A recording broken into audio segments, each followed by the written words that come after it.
ko sala bino video moka ya mukie na la kisabino ndeni mama bijudo a saisonaka ba assaisonaka spireng na ye ndenge mama bijudo a saisonaka misuni na ye.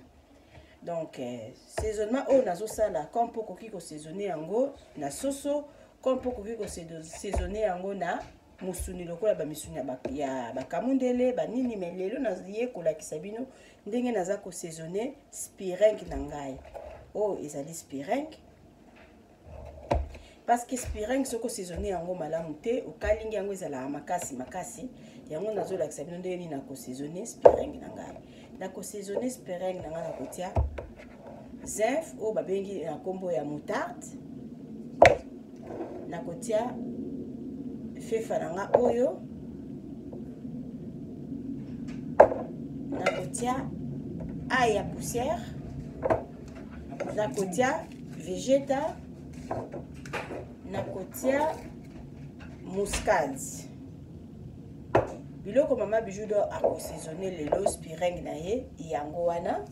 Donc mama bijudo akande na lobi soko saisonner spireng na yo mabe spireng ekozala makasi na munoko ekozala kitoko te yango mama bijudo nazwaki idée na lobi lokola naza ko saisonner spireng pourquoi pas na la kisa batu nyonso tu balanda yanga na bidor tu vi ndenge nini tokoki ko saisonner spireng na biso. Spireng soso moutarde ebongisaka yango malamu ata mbisi o babengi lokola Thompson. Soki ozo okalinga yango ata tilapia soki ozali na moutarde otie na kati ekobongisa biloko malamu. Oyo eza moutarde nanga atie moutarde parce que eza pe na ba jeune fille mingi bayebi ko saisonner biloko te ndenge moko pe eza na ba mama mosusu koki pe kozala na difficulté ya ko saisonner biloko elambeli ekeseli mutu ya mutu aza na ndenge na ye alambaka. Mama bijudo aloba mutu aleki moninga na kolamba aza te natie moutarde oyo ezali muscade oyo nasopi likolo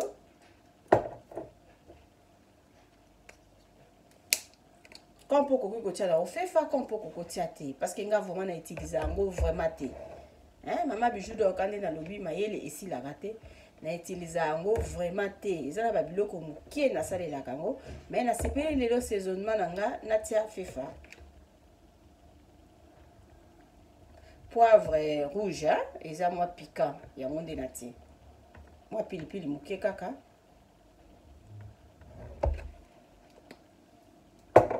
nalakisi ail na ngai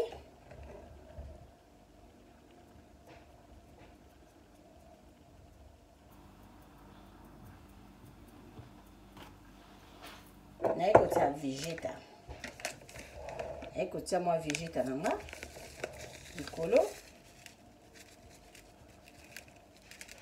ya misuni na ngai nakomeka nasi mungu na kotia kaka moke ya moke. Mama bijudo nalobaka mwasi nyonso tu ava olamba il faut oyebaki maboko na yo eza soin osukoli maboko na yo malamu biloko mingi boye tosimbaka na biso yango na maboko comme pour koki kozwa na nzete oza kosimba mais ekokangama mpenza malamu te ekosala mpenza bien te par rapport osimba yango na maboko. Eza biloko ya ndako na nga moko na kosukola maboko soki biloko mosusu ta mosusu ya bafete biloko place ya bato ebele okoki na yo mpe kolata gant oyo eza biloko ya ndako na nga moko nalingi nasimba yango na maboko parce que eza biloko ya ndako na ngai. Oyo ezali moutarde mélanger là ba épices au tout wana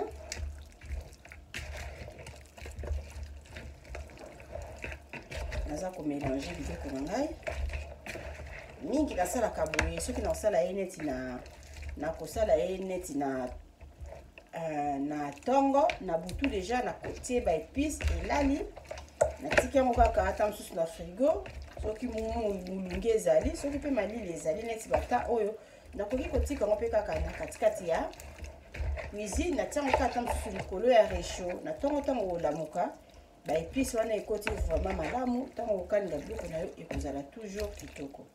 Mama bijudo alobi mayele basombaka balukaka na bango mutu nyonso tu toza wana kaka mpona koapprendre moutarde na biloko ebongisaka biloko makasi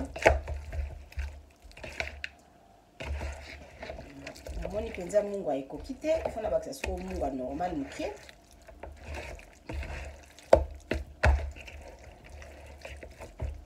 na saisonnaka biloko boye nde bozomona oyo ezali mungwa nazwi kaka mokie na liboko na nga natie omoni kutu mungwa ngo eleki ebele mpona biloko malamu ezanga mungwa na eleka mungwa te. Donc c'est ça bato bakoma na baoko boya kolia bamungwa mpona barégime basanté mungwa eza santé te. omoni nde naza kosaisonne biloko na ngai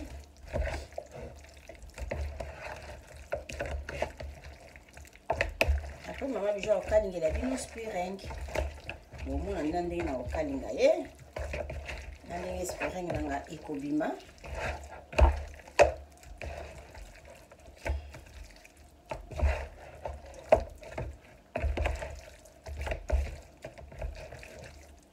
lokola na saisonne yango kaka sikoyo nakolamba yango mpe kaka lelo nakotika yango ata mwa quelques minutes ekota mungwa bien comme ça naya kozongela bino nalakisa bino ndenge mama Bijou akokalinga spireng na ye bakalingaka spireng motema kokita motema na excès otie mwa mafuta na yo dimine moto okalinga yango mpenza na motema ya kimia parce que so okalingi yango na moto ya makasi spireng ekozika epuis ekokoma ekokangama ekauki soki spireng ekauki ekozala lisusu kitoko te.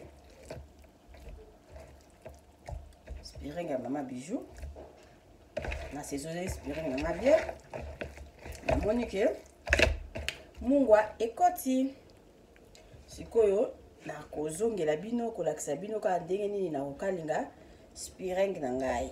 À tout à l'heure. Mama Bijou nalingi sikoyo na banda sikoyo kokalinga spireng na nga. Mama Bijou do nalobaka mwasi fo ozala na biloko ya ndako ya kitoko biloko lokola ba spireng il faut kotalela penza kikalungu nini oyo yo koki kosalela yango. Omoni kikalungu ya mama Bijou ndenge eza kitoko. Mama Bijou do babakisaka biloko oyo ezali cadeau na nga mwana auti kopesa nga mwana nga mobali na kombo ya Marc auti kopesa nga cadeau G ya basani oyo ya Tefal auti kopesa nga G ya basani na nga ya Tefal. Donc eza mbala liboso kutu nasalela spireng na nga na korespecte kikalungu na nga oyo na kosalela yango na ndenge ya bien mpona ebeba te mpona ezali kikalungu moko ya malamu. Mwasi il faut ozalaka na biloko ya ndako ya kitoko neti bomoni kikalungu ya mama Bijou oyo eza kikalungu na nga ya malamu ya kitoko eko ata okalingi yango maki ekokangama te ata okalingi yango biloko ndenge nazosala spireng na ngai ekokangama te. Donc moi si vraiment il faut ozala na biloko ya ndako moi si il faut ozalaka complet et puis biloko nango il faut ezalaka soin okoki ozala na biloko ya kitoko mais soki oyebi mpe kosalela yango te ezali malamu te. Donc so oza na biloko na yo ya malamu il faut oyeba mpe korespecte biloko mpona biloko na yo ebeba te. Oyo eza mafuta huile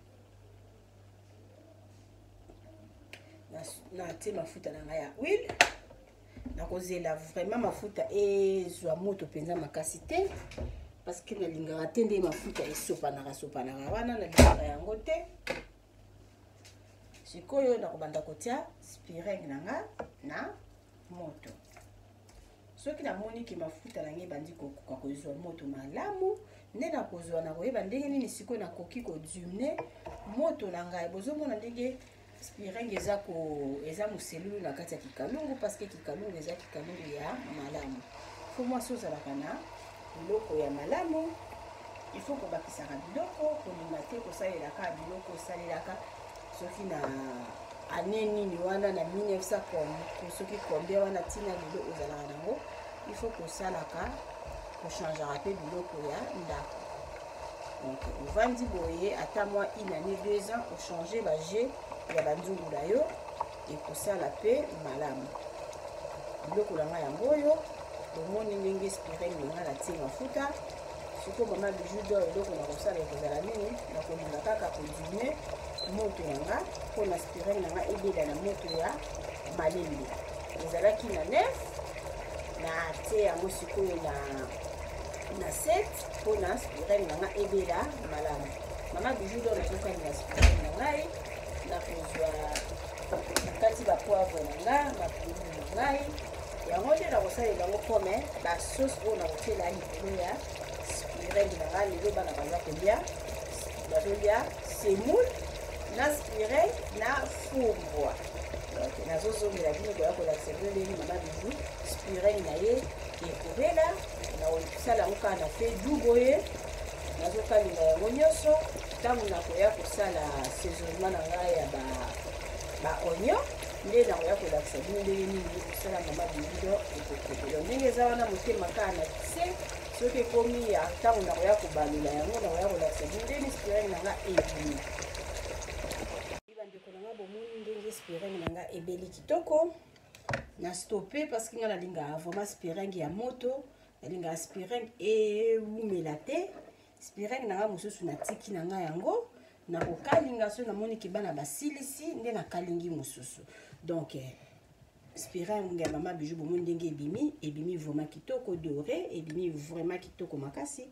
Bino moko boza komona ndenge spireng ya mama bijou d'or ebimi. Sikoyo mama bijou do nazolinga kotia yango mwa sauce moko nazolinga kotia yango sauce likolo. Mama bijou do nalakisaki bino ba paprika na nga nakataki. Mama bijou do azolinga sikoyo nasalela yango sauce ya kotia likolo ya spireng na nga kaka kikalungu oyo nauti kokalingela yango spireng kaka yango nde naza kose préparer mpona nasala matungulu na nga oyo naza kotia likolo ya spireng na ngai kaka na mai mafuta. Tellement mafuta ezali ebele nakoki kotia mafuta nyonso tutie nazolongola mafuta ndambu mpona mafuta ezali ebele kaka na mafuta oyo nde mama bijou do aza kolandela kosala sauce na ye. Alongoli mafuta mpona mafuta eleki ebele parce que soki mafuta sauce ya matungulu oyo mafuta eleki okokamwa oyo ezala kaka mafuta na mafuta eloko ya malunga na kati te kaka mafuta. Donc malamu ebongaka ezala mafuta mélanger ata na mwa mai. Mama bijou do nasoki mai na nga na kati ya kakalungu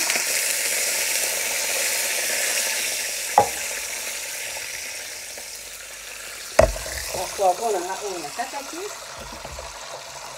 na matungulu nasopi likolo ya kakalungu na ngai. Tema ezali nango kaka meme mafuta na change mafuta te nasaleli kaka mafuta oyo natie mwa mafuta yango lokola esalaki ezikaki mpenza te nasalela kaka mafuta oyo kaka meme épice oyo natiaki na épice oyo natiaki na misuni na nga abandi lisusu kobakisa yango awa natie oyo ezali ai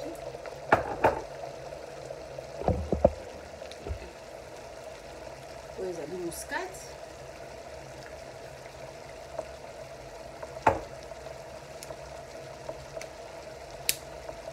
poivre rouge fefa naye kobakisa ndambu ya vegeta likolo ya sauce na nga nazolinga na décorer spireng na nga na mwa bamatungulu likolo ozokomona olinga sikoyo bapoivre na nga oyo elemba nde mama bijou do aya kotia likolo ya misuni na nga oyo nakani ozobakisa moke lisusu mai mpona elemba malamu biloko na nga elemba epui nakobakisa yango likolo ya ndenge ezala na kotika yango kaka boye soki namoni vraiment elembi nde nakoya bakisi yango likolo ya biloko mama bijou do aza biloko mama bijou d'or akalingi. Mama bijou d'or lelo nakalingi biloko aka spiring na bandaki kolakisa bino ndenge nini na kosaisonner spiring nanga ndenge nini nakalingi na fait doux kalingi malembe spiring nanga bomoni ndenge ebimi kitoko eziki te ebeli vraiment kitoko. Sikoyo mama bijou d'or naza kokalinga ba paprika nanga mélanger na matungulu bomoni ba épice nini na tie eza nango na mwa mungu aka ya mokie mungu ya vegeta. Donc biloko nanga oyo elemba yango nde na kosuka likolo ya spiring mama bijou d'or asali. Donc ekutani soki paprika oyo ebeli atuti spiring ya mama bijou d'or ebeli bomoni ndenge na latisi spiring nanga na décoration ya bapoivre bomoni ndenge biloko ya mama bijou d'or ebimi kitoko. Naza koinvite bino na Bidor TV au s'abonner massivement na kati ya chaîne nanga bokozala jamais dessus. Mama bijou d'or na betela bino masolo za la chaque vendredi na 20h30. Mama bijou d'or naza na émission nanga auto sambelaka elongo ezali na 18h juste dimanche. Mama bijou d'or alaksa bino ba recette ya batu mwindo ya ba mindele. Mama bijou d'or asala vraiment makambo ebele na bino yango naza ko inviter bino toujours bozala na Bidor TV bozala jamais dessus parce que vraiment makambo ya malamu ezalaka bomoni recette ya mama bijou na bandaki na bino ebandeli na lakisi bino ndenge nini na ko saisonner biloko nanga ndenge nini na lambiye ndenge nini na sali ba sauce nanga biloko nanga ebeli nazopesa mbote na famille nanga mobimba ba mosi tu esika bozali mbote na ba copine nanga nyoso na moni mama bijou la blanche na Congo na moni mama Jolie na Belgique na moni mama Maggie na Belgique mbote na mutu nyoso to ayebi bijou d'or mbote na groupe nanga ya ba deux babord mbote na groupe nanga ya les amis de Bidor TV mama bijou d'or alobi toza ensemble mbote na bandeko nanga nyoso to ya fondation Bidor TV. Donc mama bijou d'or alobi awande musala awande makambo ya malamu bo s'abonner na Bidor TV bokozala jamais dessus bomoni biloko na biso ndenge nini eza kitoko. Bye.